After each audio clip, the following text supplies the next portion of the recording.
네, 연휴도 이제 막바지에 접어들었습니다. 어느 때보다 길었던 연휴였던 만큼 곳곳에서 크고 작은 사건, 사고도 잇따랐는데요. 네, 연휴 동안 발생했던 사건, 사고 사회부 박현우 기자와 함께 정리해보겠습니다. 어서 오세요. 어서 오십시오.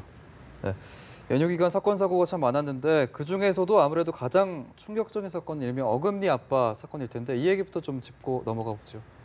네, 일단 이 사건을 한번 정리를 해보면은 지난달 30일 35살 이모 씨 집에 이 씨의 딸의 친구인 14살 A 양이 찾아옵니다. 예. 딸과 함께 이 씨의 집에 들어가는 모습이 CCTV에 찍혔는데 이게 A 양의 생전 마지막 모습이었습니다. 하루 뒤인 이달 1일 이 씨는 큰 가방을 차에 싣고 딸과 함께 강원도로 향합니다. 현재로서는 이 씨가 집에서 A 양을 목 졸라 살해한 뒤에 가방 안에 시신을 넣어 옮긴 것으로 추정이 되고 있는 상황인데요. 예. 이 씨는 같은 날 강원도 영월의 야산에 A 양의 시신을 버리고 하루 정도 강원도에서 머문 뒤 서울로 다시 돌아옵니다. 한편 경찰은 지난달 30일 A 양과 연락이 되지 않는다는 실종 신고를 A 양 가족으로부터 접수해 수사를 진행해 왔는데요. 네. 이 씨를 유력 용의자로 보고 추적해 오던 중에 서울로 돌아온 이 씨를 지난 5일 도봉구의 빌라에서 은신하고 있던 이 씨를 붙잡아서 딸과 함께 검거합니다. 이후 사체 유기 혐의로 이 씨에 대한 구속영장을 신청했고 어제 영장이 발부돼서 현재 이 씨를 구속한 상태입니다. 예. 네, 말씀하신 것처럼 이 씨가 A 양을 살해하는 것으로 추정이 되고 있는 상황인데 사실 이 사체 유기만 구속영장에 적시가 되어 있습니다. 이유가 무엇인가요?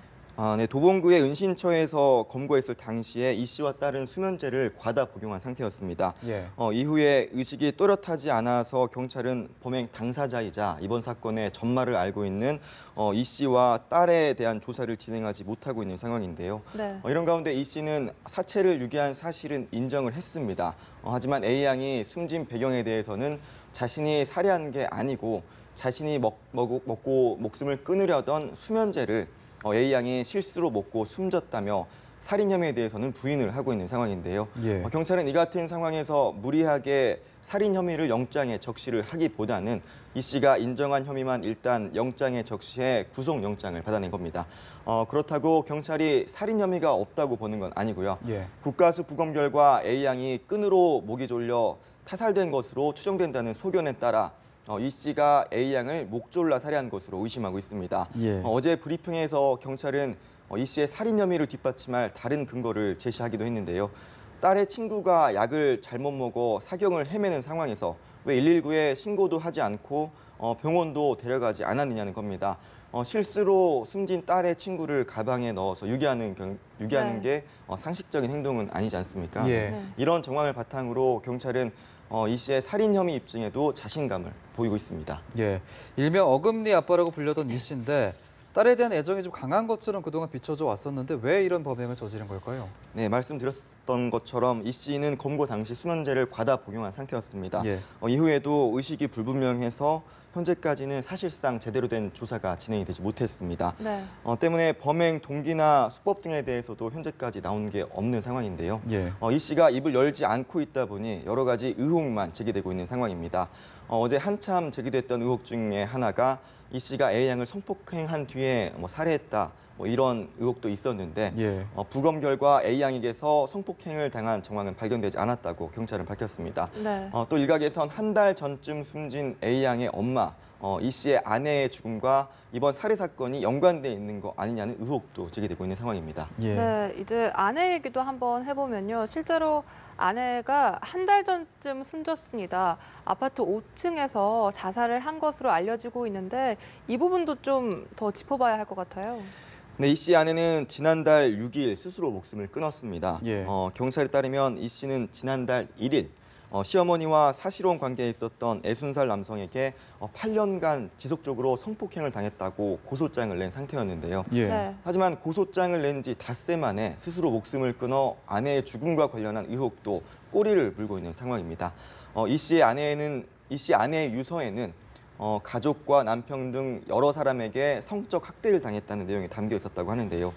경찰은 이 씨가 아내 투신 당시에 아내를 말리지 않은 혐의가 있다고 보고 내사를 진행하는 한편 예. 이 씨가 아내를 폭행한 혐의가 있다고 보고 또 그 부분에 대해서도 내사를 진행해 왔던 것으로 전해집니다. 경찰은 이번 살인 사체유기 사건과 별도로 이 부분에 대한 조사도 진행한다는 방침입니다. 예.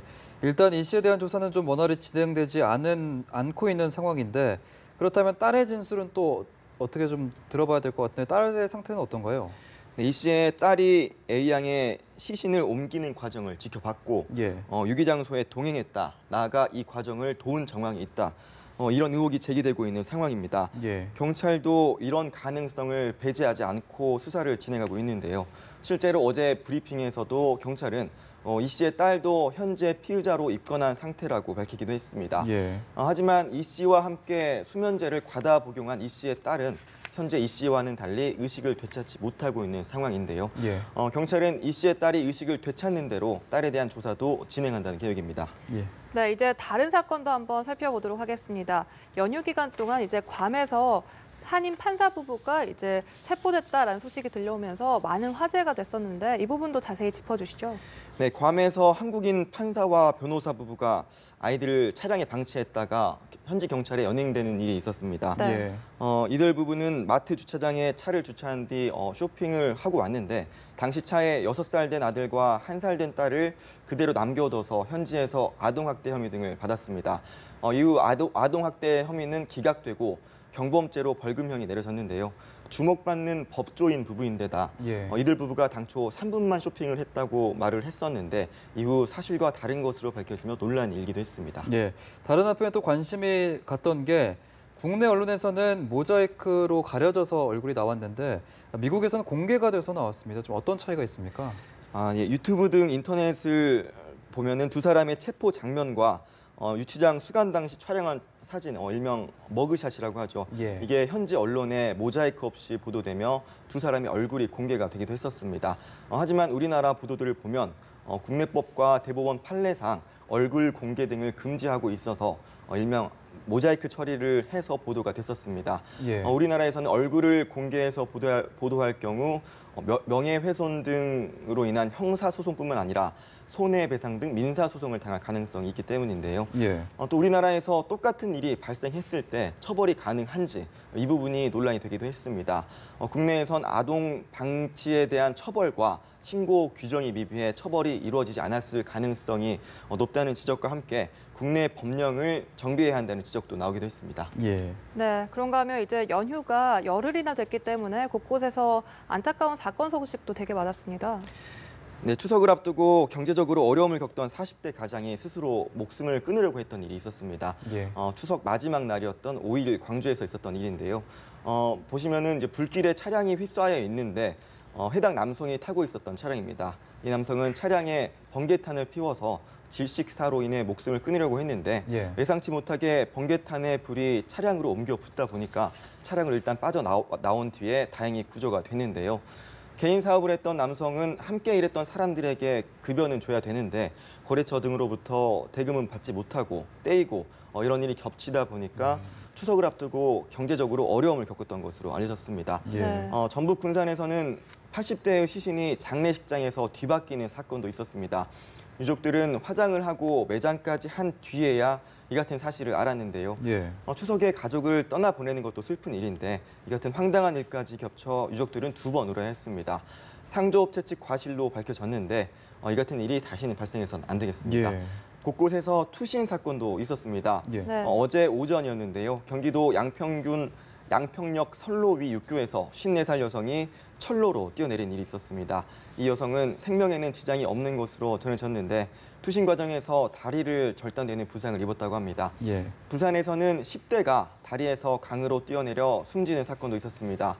가구 회사에 다니는 19살 A군이 부산의 서남다리에서 강으로 투신했고 신고를 받고 출동한 수산구조대가 수색 작업을 벌여 A군을 찾아냈는데 A군이 숨진 이후였습니다. 예. 경찰은 두 사건의 정확한 경위를 파악하고 있습니다. 또 연휴 첫날이었던 지난달 30일에는 노량진 수산시장 옥상에서 불꽃축제를 보던 어린이들이 추락해서 다치는 사고도 있었습니다. 지금 보시는 곳이 사고 현장인데요. 예. 축제를 좀 더 잘 보기 위해 환기구에 올라갔다가 플라스틱 재질의 덮개가 깨지면서 아이들이 7m 아래로 추락한 겁니다. 예. 추락한 어린이들은 얼굴을 크게 다치고 골절을 입어 병원으로 옮겨져 치료를 받았습니다. 예, 참 안타까운 사건들이 많았는데 이 밖에 크고 작은 화재도 잇따랐죠. 네, 어제 경기도 화성에서 큰 불이 났습니다. 지금 보시는 곳은 이제 한 축산업체의 냉동 창고인데요. 연기의 양과 색깔을 봤을 때 심상치 않은 화재라는 걸 짐작해 볼 수 있습니다. 예. 낮 12시쯤 난 불은 4시간이 지나서야 겨우 진화가 됐는데요. 소방 용어로 완진이라고 하는데 완진까지 일반 사건의 경우에는 10분에서 20분 이렇게 되면 불이 완전히 꺼지는 경우가 많은데 이번 화재 사건의 경우에는 4시간이 넘게 걸리는 이런 사건이 발생을 했습니다. 이런 사건이 흔하지는 않은 사건이거든요. 예. 건물 구조가 복잡하고 샌드위치 패널 등 가연성 소재가 많아서 진화에 어려움을 겪었던 것으로 전해집니다. 네. 소방당국은 피해 규모와 화재 원인 등을 조사하고 있는데 화재 규모가 워낙 커서 아직까지 집계가 어려운 상황이라고 합니다. 예. 연휴 첫날 부산 강서구에서는 천막 가건물에서 불이 나기도 했습니다. 농기계 보관 창고에서 붙은 불이 바람을 타고 인근 창고까지 번진 건데요. 주변에 천막 가건물 7개 동을 모두 태웠습니다. 다행히 인명 피해는 없었지만 농기계 등 소방서 추산 6천만 원의 재산 피해가 발생했습니다. 예. 화재로 인한 사망 사고도 곳곳에서 발생을 했습니다. 네. 보시는 화면은 어제 낮에 서울 개봉동 상황인데요. 예. 검은 연기가 솟구쳐 나오는 집 안으로 들어간 구조대원들이 잠시 뒤에 어린아이를 안고 나옵니다. 집 안에 혼자 있던 7살 조모군은 전신 화상을 입고 병원으로 옮겨졌지만 끝내 숨졌습니다. 화재 당시 조군의 어머니는 직장에 출근을 했고 아버지는 외출 중이었던 것으로 조사가 됐습니다. 예. 연휴 네. 첫날에도 전북 익산에서 화재로 7살 남자아이가 목숨을 잃었습니다. 화재 당시 집에 어머니가 있었지만 어머니가 다른 3명의 자녀들을 구하는 사이 다른 방에서 자고 있던 A군은 빠져나오지 못하고 숨진 것으로 전해졌습니다. 네, 연휴 동안 안타까운 사건 소식이 정말 많았습니다. 지금까지 사회부 박현우 기자와 함께 이야기 나눠봤습니다. 감사합니다. 고맙습니다.